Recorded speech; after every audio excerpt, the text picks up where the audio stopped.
Imagine uma torre isolada diante do mar, uma tempestade violenta e uma garota desaparecida considerada morta. Parece o começo de um conto de fada sombrio ou um pesadelo gótico. Hoje nós vamos falar sobre o conto A Garota Invisível, um conto pouco conhecido da escritora Mary Shelley, a mesma que escreveu Frankenstein.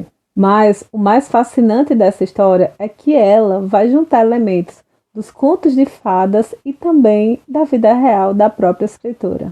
Porque Mary Shelley conheceu o isolamento, o luto e o mar tempestuoso, não apenas na ficção, mas também na vida real. Um homem se abriga numa torre durante uma tempestade e lá descobre a história de Rosina. Rosina é uma garota órfã que se apaixona pelo filho do seu protetor. Perdido em uma terra quase desabitada e surpreendido pela chuva, o narrador se depara com uma torre de aparência lúgubre, pendurada sobre o mar, entre o país de Gales e a Irlanda. Ao entrar nesta torre, ele é surpreendido pela elegância e o conforto daquele lugar. Acima da lareira havia um retrato muito singular, uma pintura em aquarela com o nome A Garota Invisível. A pintura retratava uma moça em todo o seu esplendor. Em seu semblante podia-se perceber inocência e inteligência, como também serenidade e uma certa alegria natural. Seu bandolim estava ali aos seus pés e um papagaio empoeirado no puleiro. Ao se deparar com a imagem e com o título, o nosso, até então ali desabrigado, ficou inquieto. Quem seria aquela garota? E por que ela, sendo tão bela e singular, tem o nome de A Garota Invisível? A partir desse momento, uma senhora idosa, guardiã da torre, começa a narrar a história da personagem do quadro para o homem que ali se abrigava da tempestade e para nós leitores também. Na narrativa, dentro da narrativa, em uma tarde de setembro, Henri Vernant chegou ao vilarejo costeiro buscando um barco para viajar 15 milhas, costa acima, em busca de algo misterioso.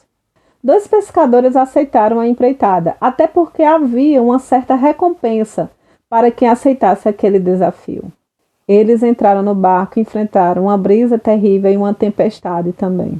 Velas quebraram, alguns homens tiravam a água do barco para que ele não afundasse tão rapidamente. O barco prestes a naufragar. De repente uma luz guiava-os para um lugar onde se ancorar no meio daquele mar e no meio daquela tempestade. Que luz é essa que nos ajuda nesse momento de necessidade? Perguntou Vernon a si mesmo e aos seus companheiros que ali estavam. O velho marinheiro logo falou que aquela luz vinha da torre abandonada. Geralmente, naquela época do ano, ela não soltava nenhum tipo de luz, mas, eventualmente, neste momento de necessidade, a luz estava ali presente e os marinheiros puderam segui-la como uma linha de Ariadne para sair daquele labirinto, da tempestade do mar. O marinheiro também acrescentou que aquela luz era emitida por uma jovem que fora abandonada pelo seu amado. Aqui nós conhecemos a história de Rosina e de Henri Vernant. Rosina se apaixonara por Henri Vernant, mas ela era órfã, pobre, e o Sir Peter, que é o pai de Vernant, não aceitava aquele relacionamento. No entanto, eles tinham uma paixão, um amor de infância, que era vivido ali de forma simples. Então o pai não percebeu aquele afã dos dois. O relacionamento deles foi comprometido com a chegada da senhora Bainbridge, a irmã do senhor Peter, que era viúva e fora morar com a família agora. A senhora Bainbridge logo percebe que há um relacionamento amoroso entre Rosina e Henri Vernant. Então ela decide convencer o senhor Peter a mandar Henri embora e ela vai ficar observando Rosina. Rosina não tinha nenhum amigo, a não ser a criada da senhora Bainbridge, que ficava ali somente a observar, para ver se colhia alguma informação importante.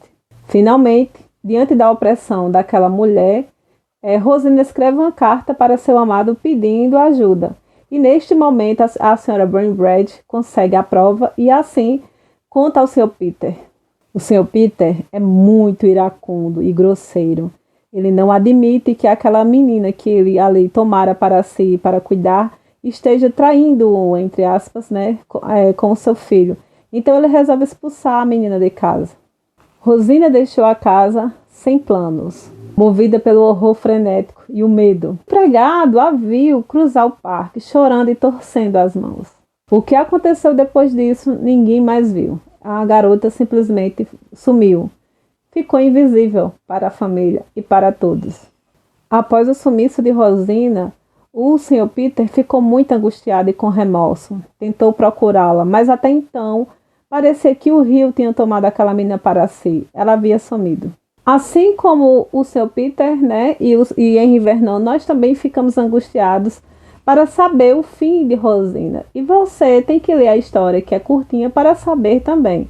Até aqui é uma resenha, né? E eu quero que vocês agora saibam a relação entre a obra literária e a vida real da escritora Mary Shelley. Henri Verneuil chegou naquela região em busca de sua amada Rosina, tentando saber se ela realmente havia morrido, né? E ele sabe de uma garota que está por ali, que não se sabe muito bem quem ela é. Agora ele escuta a história e ele vai até a floresta e procura aquela moça, sem encontrar absolutamente nada. Mas no meio da floresta ele encontra um sapatinho, né? E esse sapatinho parece ser o de Rosina, até porque Rosina ela tem um pezinho pequeno, belo, né? Então ele lembrou. E aqui fica o suspense para nós, né? E para o próprio Henri, né? O que aconteceu? De quem é aquele sapato, né? Rosina é essa menina? E aqui não só os personagens estão ali no suspense, e você também ficará para saber o fim da história. Você precisa ler a obra por completo. Mas agora eu vou fazer uma relação entre a obra ficcional e a vida real da escritora Mary Shelley. Mary Shelley publicou o conto A Garota Invisível em 1833, no periódico inglês. Mas o que mais assusta é o paralelo entre essa obra e a própria vida real da escritora.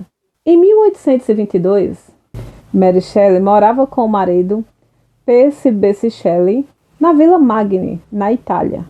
Eles moravam em uma casa isolada diante do mar, sempre ali assustada por tempestades. A própria Mary Shelley descreveu o lugar como isolado e infeliz. No dia 8 de julho de 1822, Percy Shelley morreu afogado durante uma tempestade no Golfo do Espésio. O seu barco naufragou no mar italiano. Percy Shelley teve o corpo cremado ali na Toscana, à beira da praia. Era o costume da região, se eu não me engano, cremar as pessoas que morriam afogadas no mar.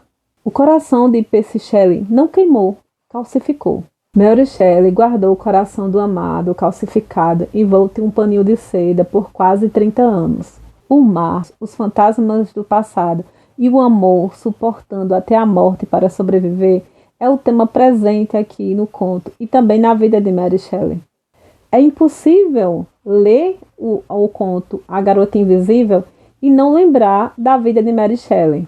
Se você não conhecia esses elementos da vida dela, provavelmente deve ter passado despercebido, até por ser um conto rápido, um conto muito simples, então não há muitas reflexões. Mesmo com sua atmosfera gótica, é uma narrativa que hoje em dia você vai ler outras obras que já ampliou, abordou essa mesma temática de forma mais ampla, né? Ali é um conto rápido e simples, mas que traz muitos elementos da própria vida da escritora Mary Shelley.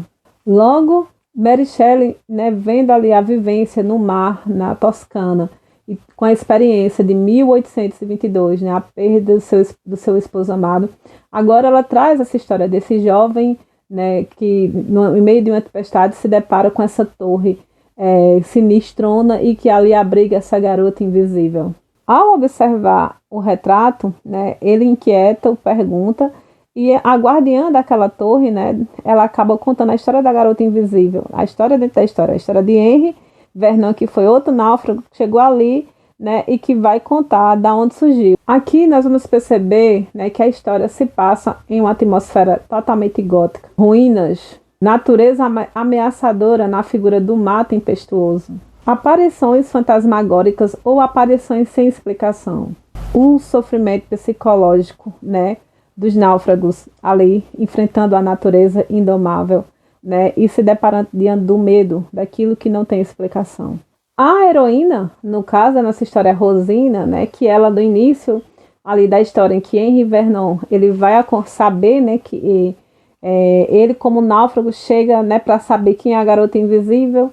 Ele vai, de certa forma, rememorar a história da própria amada, Rosina, que era uma moça órfã, pobre, né, simples, mas cheia de caráter e dignidade, que fora, né, adotada pelo seu pai, Sr. Peter, mas ela é perseguida pelo o feminino nefasto da senhorita Braidred.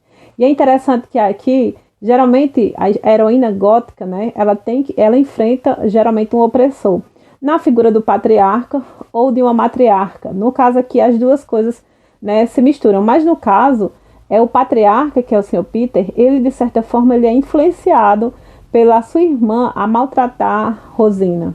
Tanto que ele se arrepende, né? E de certa forma pede ao seu filho para buscar, saber onde estava Rosina. E aqui você precisa ler a história para saber o final da história, né? Rosina, de forma muito criativa, nos lembra a personagem do conto de fadas Cinderela e também as histórias góticas, né? Clássicas, principalmente de Anne Radcliffe, em que a personagem é uma menina digna, sensível, forte, que é perseguida pelo patriarca opressor, por uma matriarca opressora. Aquele que tem o poder, em vez de agir de forma digna, acaba sendo covarde, machucando, principalmente psicologicamente. E aqui vocês vão ler a história para descobrir qual é o final dessa personagem, se vai ser triste ou feliz. Aqui nós também podemos fazer um paralelo com a própria vida, né, da escritora Mary Shelley e da Rosina, porque Mary Shelley, quando conheceu Percy Shelley, eles tinham, Percy Shelley já era casado, e eles tiveram um relacionamento ali quando Mary era muito jovem, e eles não podiam casar porque Percy já era casado, então teve toda uma polêmica, a esposa de Percy acaba se suicidando por causa do relacionamento de Mary e Percy Shelley, e só depois da morte dela que eles vêm a casar. Então assim, aqui nós vivenciamos a questão do amor proibido, tanto entre Percy Shelley e Mary Shelley, como também por Rosina e por Henry Vernon. E aqui você aí precisa ler a história também para saber, né, se os casais serão felizes, né? Porque na história de Mary Shelley, nós sabemos que eles tiveram um relacionamento feliz, foram viver juntos, tiveram várias aventuras, mas é muito surreal que a esposa de Percy acaba se jogando, né, na água, morrendo afogada, e Percy também morre afogado. A proibição entre Rosina e Henry Vernon é uma proibição diferente, né? Ela é pobre, ele é rico. E o pai não aceita muito o relacionamento entre os dois. Mas assim, será que a autora vai penalizar moralmente esse casal? Se bem que eles não precisam ser penalizados porque eles não fizeram nada de errado. Então vocês vão lá ler a história e ver se a história da personagem Rosina termina de forma alegre ou triste, né? E aí você vai ter um paralelo com a vida da própria escritora, Mary Shelley, que de certa forma teve um final agridoce. Ao mesmo tempo em que ela realmente realizou o desejo de casar com seu amado, ela acabou perdendo para o mar. Tchau para vocês, até a próxima resenha.